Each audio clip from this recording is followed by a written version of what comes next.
Guys, gold outlook and recap na rin, no, from what happened last week. Right, so last week it started na bumagsak, and ang pinakamatinding bagsak niyan is around 4,023, even going below this level, no, yung pinakamababang bagsak niya so far from this rally. Alright? And ito nga, meron nga tayo nakitang support dyan, and matindi-tindi nga yung support, 4,022 going up $100 pataas, no? And even reaching 4,251, which is a psychological level. And what we're seeing here so far is that we use uh, harmonics. Okay, so with these harmonics, this is actually a free stuff dito sa trading view, and what I like about this is that ipa-plot mo lang siya as overlay or as an indicator here sa chart mo, and it will automatically compute. So I'm not saying that you solely rely with this, but most of the time it hits, and also it makes sense. Right? So that's what really matters here, and with a 4 hour time frame. As you can see, 4109 yung entry, and 3719 yung stop, napakalayo, no? Pero it's a 1:1 risk to reward ratio kasi 4499 din naman yung target niya na TP.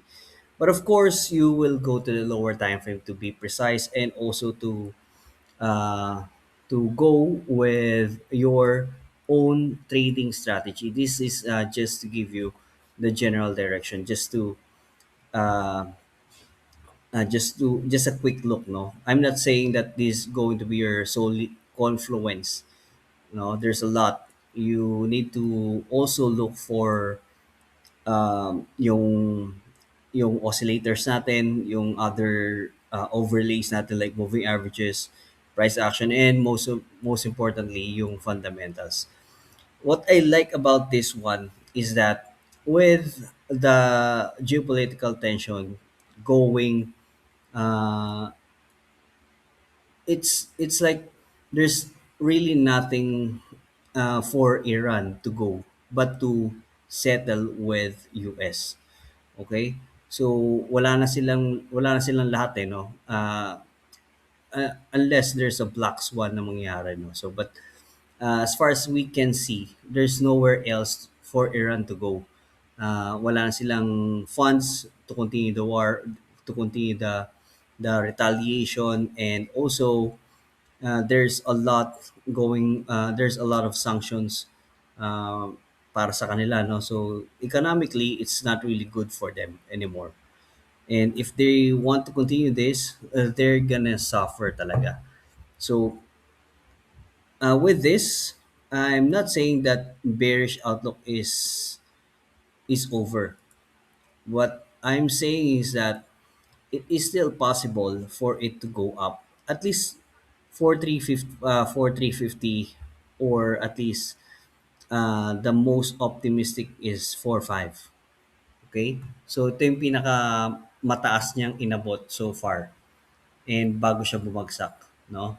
So dito 4473 is actually a good target as well, but I would actually have a sell pending order, sell limits around here, 4360 and 44, no, 4470.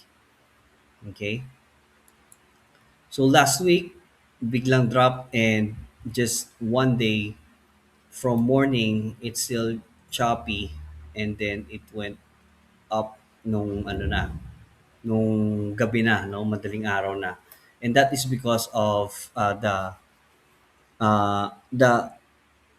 strikes in Iran, no, na pinatigil ni Trump.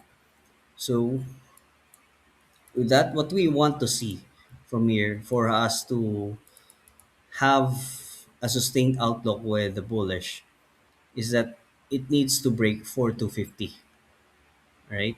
So let's go to the lower time frame, and it's actually looking it's actually looking good na I think it's gonna break. But of course, we are at the resistance level 4218. If it goes above if it goes above 4250 and uh, bumagsak ulit siya, then possibly it may retrace deeper. Okay, but probably it may go back here. Okay, if gold breaks 4170, yan, ito yung pinaka support area natin so far. No, 4170, if this one breaks, then we might see it going down to 4120. And before it goes to 4022, 4050. Ayan, those are the levels. So, lagyan natin, no, support. Ayan, support 4170, 4120, and 4050. Those are the levels that we are looking at as support. And if all else fails, then we may see deeper dive. Yan. Ito yung tinitingnan natin eh. Okay? So this is a trend line. So you can see bounce bounce and we may see 3-4, no? Kasi bakit 3-4 eh no? 3-4 or 3-5. This is the Liberation Day all-time high. Okay? That was last year April 2. And yun nga, if this breaks itong 4022, then we might see deeper correction, right? Kung hindi, then tama na, then we may see gold going up. Okay? But again, limited upside.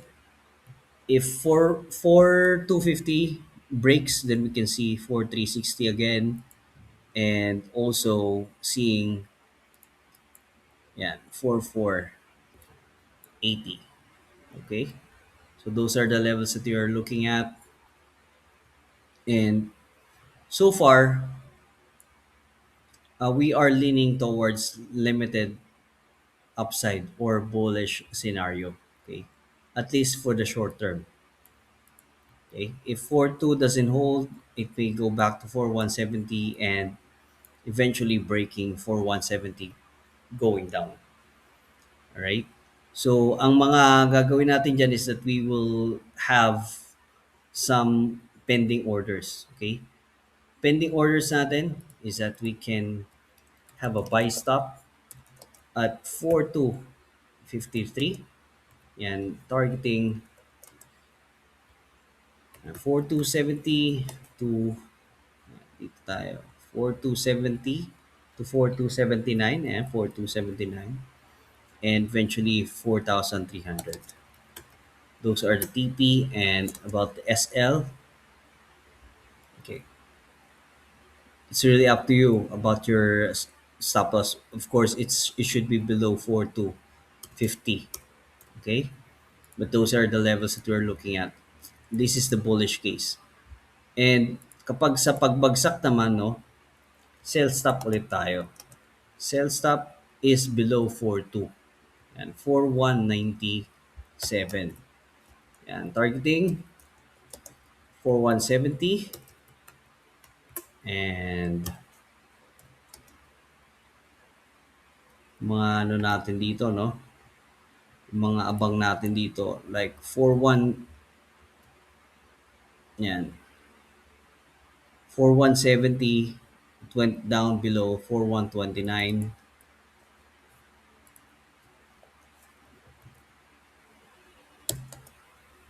and 4120. Okay? So yan yung mga pending orders natin, and those are our expectations with gold. Okay, but I'm leaning towards the buy stop going up. So, yan, tingnan natin sa market open tomorrow. Walang breaking news so far. So, we might see some choppy action, no? Yan. At least so far, wala pa. With the XAU 24/7, by the way, you can trade gold 24/7. Yan, inad na natin siya dito. It is actually going up. No? So from 4218, actually, bago mag-close yan, it went up to as high as 4236 and then going back down to 42. And then it went back up to 4214. If you're looking to trade gold during the weekends, if you're looking for a side hustle, yan, pwede nyong itry itong XAU 24/7. Check nyo na lang, start trading with Vantage Market. So, nandiyan yung link sa buy natin. Then, balik tayo sa ating gold.